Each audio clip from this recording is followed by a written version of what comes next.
A book once revered by the ancients, later banned, hidden, and nearly erased from memory, whispers from the shadows of history. It speaks of angels who descended from the heavens, of forbidden knowledge given to humankind, of judgment and renewal, and of cosmic secrets that sound uncannily close to the visions of Edgar Cayce. What was so dangerous about this book that it was stripped away from the sacred texts most people know today? And why does it echo the very prophecies Cayce warned would unfold in our own time? Let me ask you something. Have you ever felt that certain truths are being deliberately kept from us? That beyond the familiar pages of Scripture and the polite sermons of religion, there lies a hidden story about our world, one that has the power to change how we see life, death, and destiny itself. If you have ever felt that hunger for hidden knowledge, then you are already standing at the threshold of the Book of Enoch. Before we begin, make sure you are subscribed so you never miss these explorations into the mysteries of the soul and the revelations that bind our past to our present. The Book of Enoch is one of the most enigmatic texts ever written. Tradition holds that it was authored by Enoch, the great-grandfather of Noah, a man briefly mentioned in Genesis with a single haunting line, "And Enoch walked with God, and he was not, for God took him." Unlike so many other biblical figures whose lives are recorded in detail, Enoch vanishes in mystery, said to be carried away alive into the heavens. This alone would make him remarkable, but the text attributed to him elevates the mystery further. For it is not simply the tale of a righteous man, it is a sweeping vision of heaven, of angels, of cosmic order and collapse. This book, once cherished, was eventually excluded from the Bible and labeled dangerous.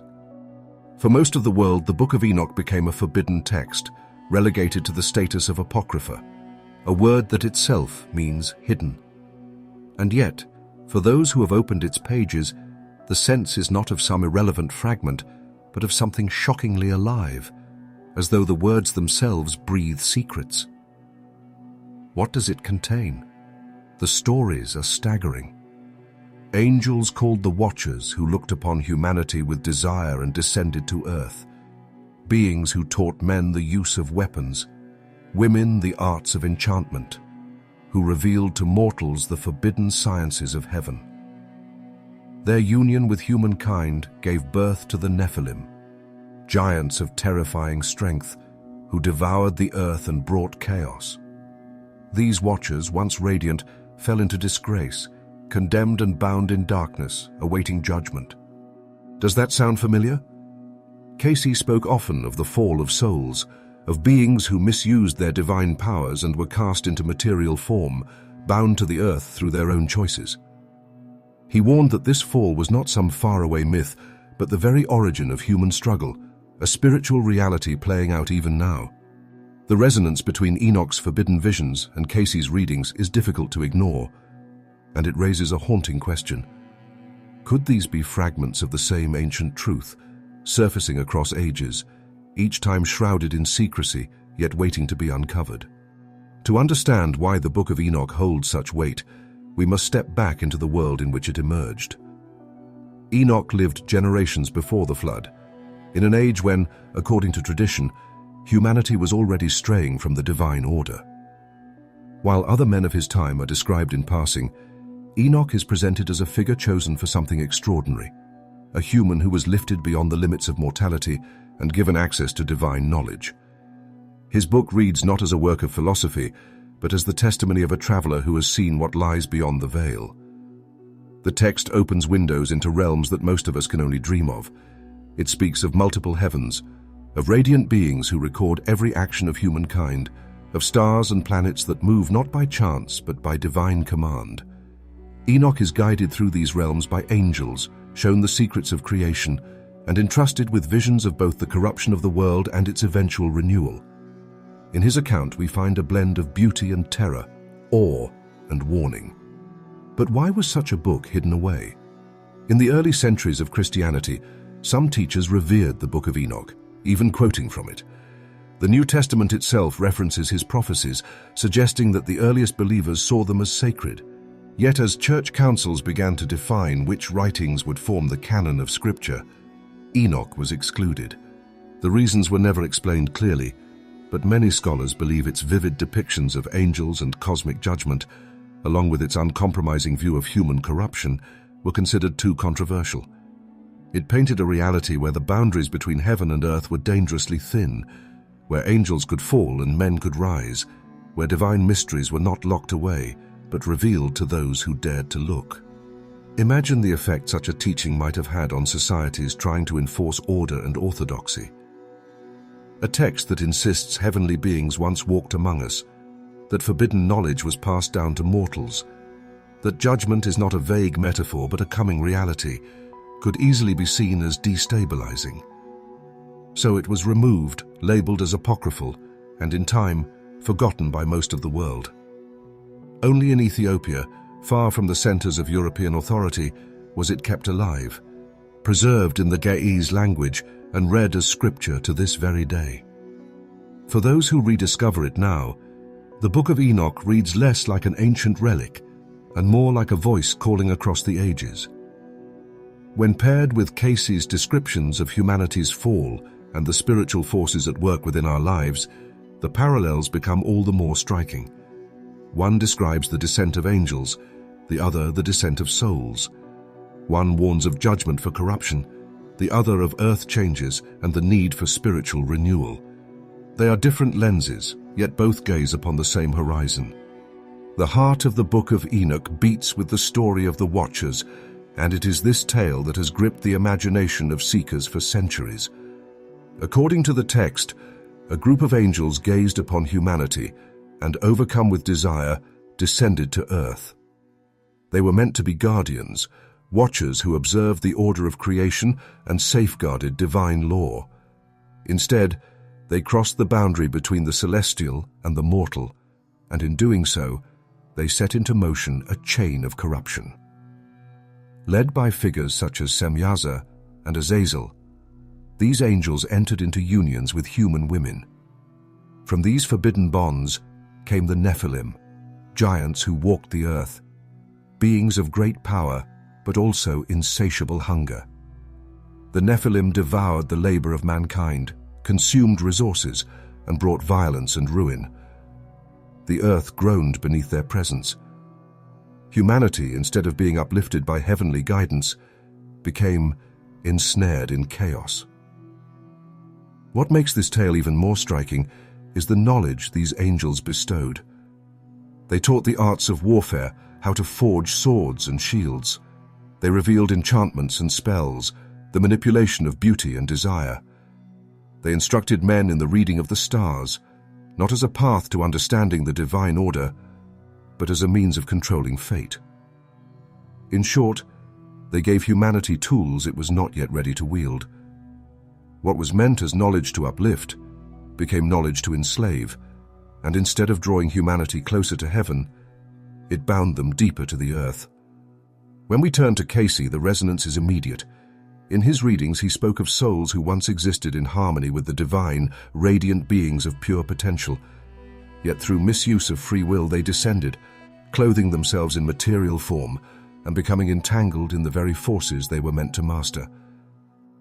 Cayce described this descent as the root of our struggle, the reason why we are bound to cycles of birth and death, always striving to remember the divine spark within us.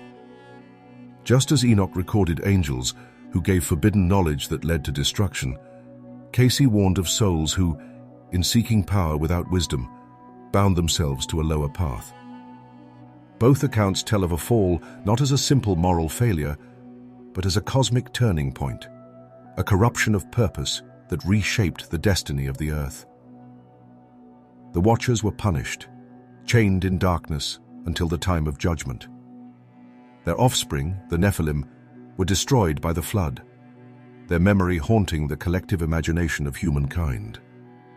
Cayce too spoke of karmic debts, of energies that must be balanced, of ancient choices whose consequences echo even into our present lives. Whether told in the language of angels or of souls, the message is clear. The misuse of divine gifts leads not to freedom but to bondage, not to light but to shadow. If the fall of the Watchers reveals the dangers of misused power, the visions that follow in the Book of Enoch open a far grander landscape, one that reaches beyond the earth into the very architecture of the heavens. Guided by angels, Enoch is shown realms that shimmer with light, chambers filled with the voices of countless beings, and celestial spheres moving in perfect order.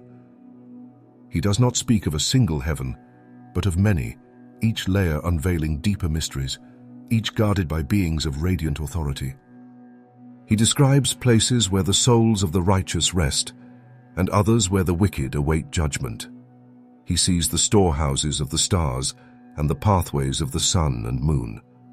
Nothing is random in this vision, for every force of creation, every body in the sky, every movement of light has its place within a divine pattern. To read these passages is to feel the universe itself is alive, a cosmic temple in which every being, every star, and every soul plays a part.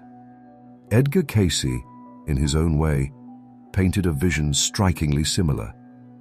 In his trance readings, he spoke of planes of consciousness that souls pass through between lives, levels of vibration where the soul experiences the fruits of its actions and prepares for new incarnations. Just as Enoch saw the righteous gathered in realms of light, Cayce described planes where souls resonate with harmony, beauty, and growth. Just as Enoch saw places of shadow, Cayce revealed that souls weighed down by selfishness and fear are drawn to denser realms, unable to rise until balance is restored. Perhaps most haunting of all is Enoch's vision of the Great Record, where every deed of humanity is written by angelic scribes. It is a vision of accountability, that nothing is lost, that every thought, every act, every intention is preserved. Cayce too spoke of such a record, not written in ink but in vibration, a cosmic memory that he called the Akashic Records.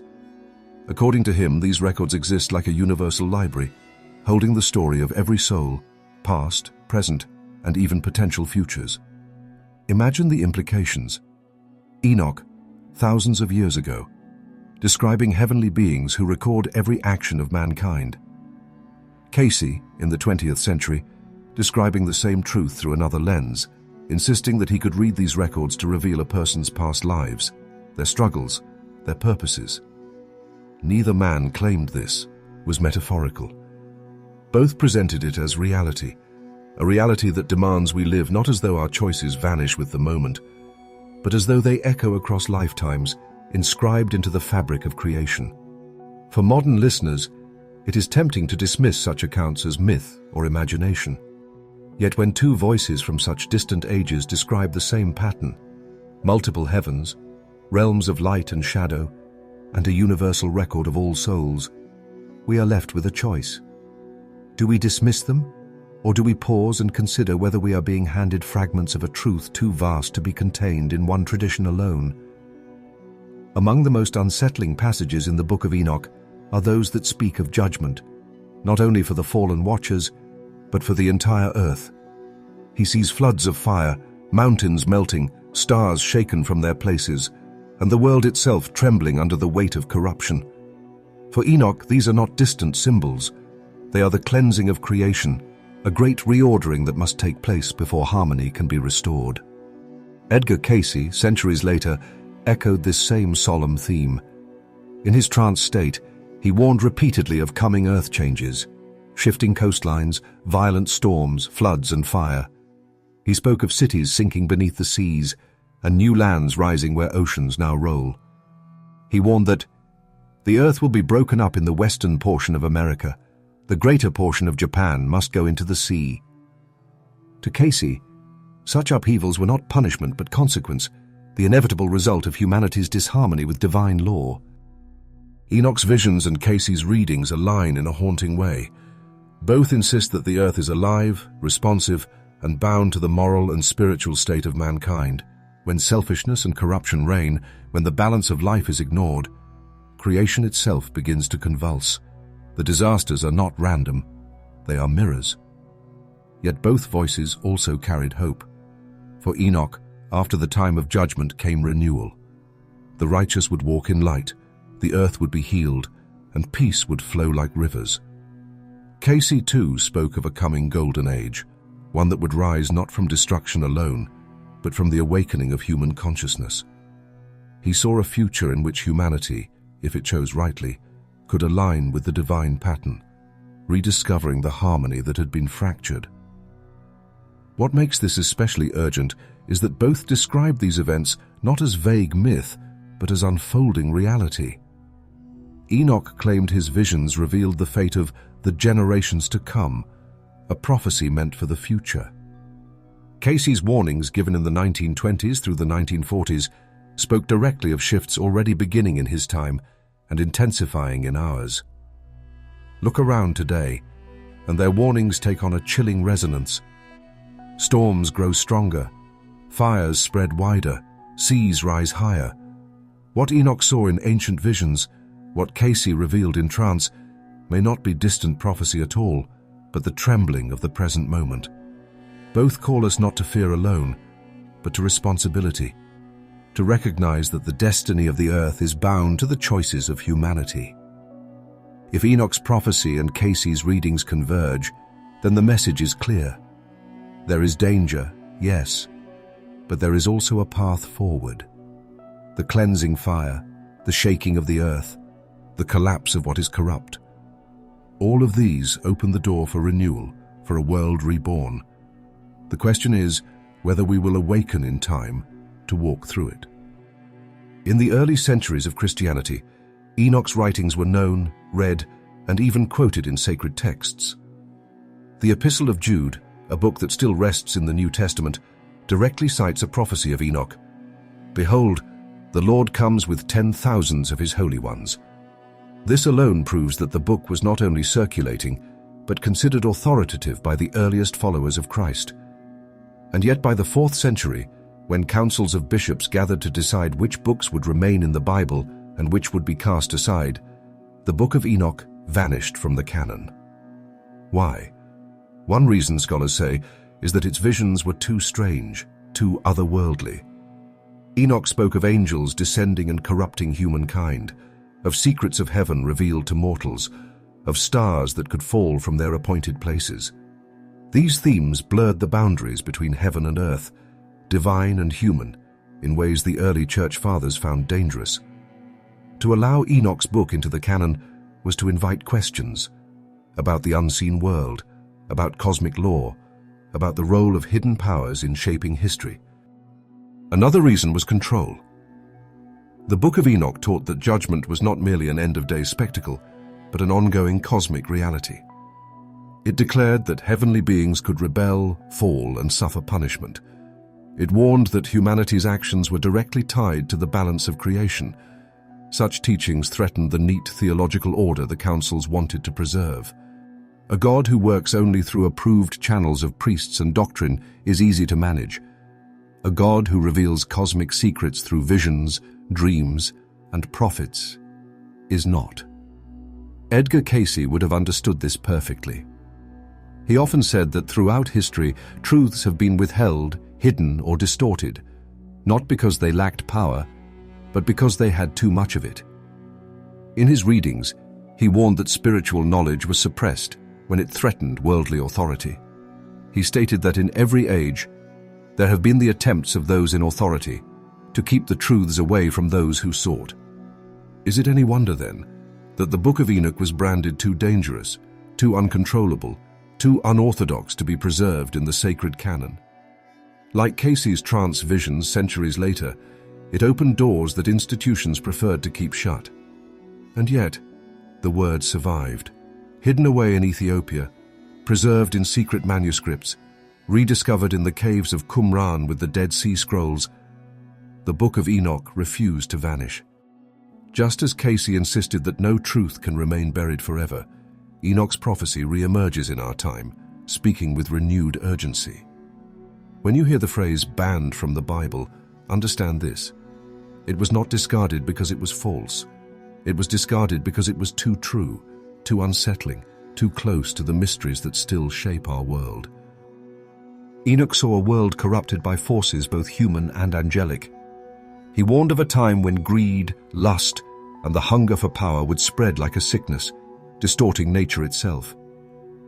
He described the earth trembling under the weight of violence, the seas rising in judgment, and the stars, symbols of divine order, shifting in rebellion.